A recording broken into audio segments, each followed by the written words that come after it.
Okay, this is a 1996 Toyota Avalon. I'm doing a brake line replacement to the rears as well as fuel lines all at the same time. Before you start this project, I recommend getting some PV Blaster and shooting those fittings once a day for like a week, and it makes this project go much easier. You don't want to break that off. That part there is like $380. Come out after the winter time to start this car, and I put it in reverse and the pedal went to the floor, the brake pedal, and blew my brake lines, and also my gas line was leaking at the same time. The car here, you'll see the brake lines and fuel lines come down this plastic shroud. I cut this thing off because all these bolts are rusted right on. You can't get them off, and I'm just gonna go over top of this with the new lines and let it ride for sale. But you can see here all this moisture. These two lines, there's two skinny lines. I'm not sure if this one's a bigger line, but there's 3 bigger lines and 2 skinnier lines. I feel like this one's larger, but you can see the corrosion all along this, all the way down. It's pretty bad. So I'm gonna go ahead and replace them all.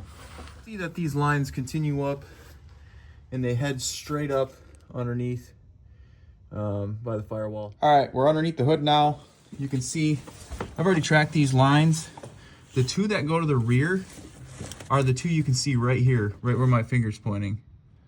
If it could focus. That one there and that one there. Another tool I recommend is this Tecton flare nut crowfoot wrench. If you go to tecton.com, this is item number WCF16210. This is a flare nut crowfoot wrench. All right, flare nut crowfoot on a really long 18-inch extension is on there, and break it loose and continue on. All right, one down. Got this one disconnected. If you got the budget for it, I would highly recommend a locking extension, because every time I go to work this off because of the rust, I pop the crowfoot off and it flops down. And even a magnetic pickup tool, if you don't have a locking extension, so you can get your crowfoot back out. Next, you're going to need, obviously, brake line. So this is 3/16 copper nickel. You don't want copper, pure copper. You want to make sure it's a copper nickel and not just a copper coated. And then this is a flaring tool. This is a DP Tools. I got it off Amazon. It was like $60 or $70. I haven't used it yet, but basically you need one of these to put the double flare or bubble flare on. This is a double flare fitting requirement. So in here you'll have your dies. I'm gonna go ahead and grab the 3/16 die to go with the 3/16 brake line. Fittings you'll need are 3/16 3/8 to 24 thread inverted. Here they are. You're gonna want to put these on before you do the flaring. So I'm gonna go ahead and slide that on. When you do this, push the thread towards the end. Clamped it in. Here, you're gonna want to do op 0, flush it up, and clamp it down. Okay, I'm underneath the car. I've ran 2 lines. Kind of just screwed them up here. This plastic shroud is all messed up because of all these rusted bolts. You can see all this rust damage in all the lines.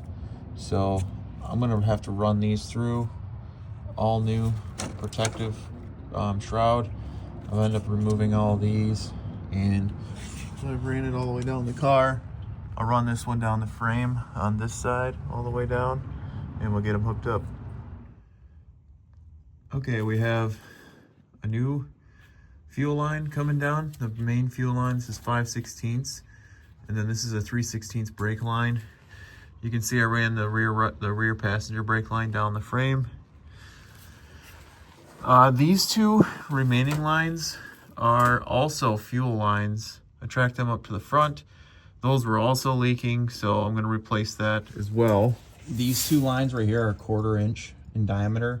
These are fuel lines. This is a fuel line. This is a 5/16, and then this is a brake line. There should be 2 5/16 brake lines.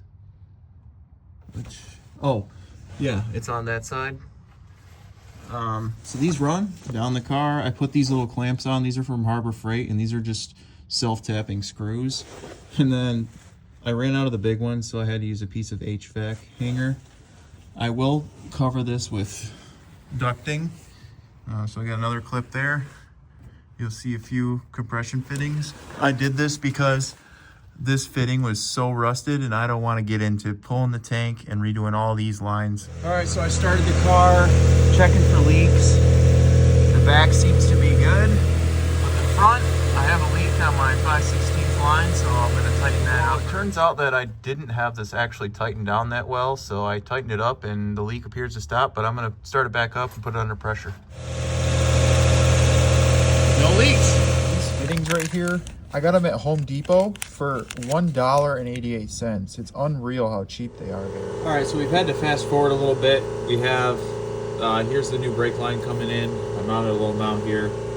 I had to get a new caliper because this was seized right up and this busted off.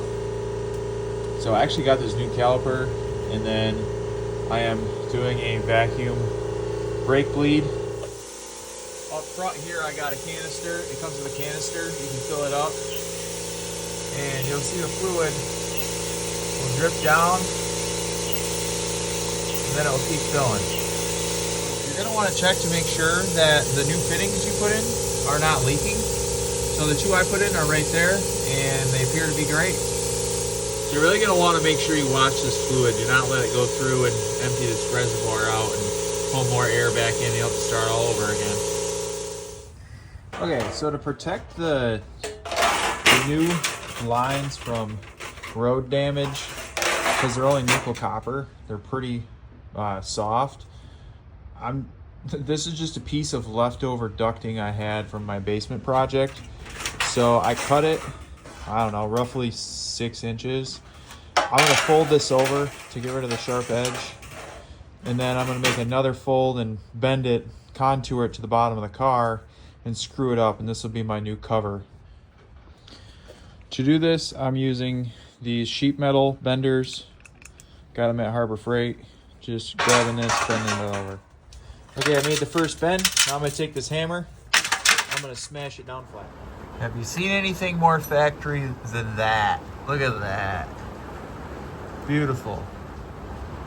Brake lines are now, fuel lines are protected. Lots of stones can come up here. Ain't touching that. We're gonna test out these brakes. Put it in reverse. It's gonna grind a little, but oh yeah, hard stop. Nice. It's gonna grind a little because it's been rusted, but it'll break in. There she goes, boys. Mechanic special.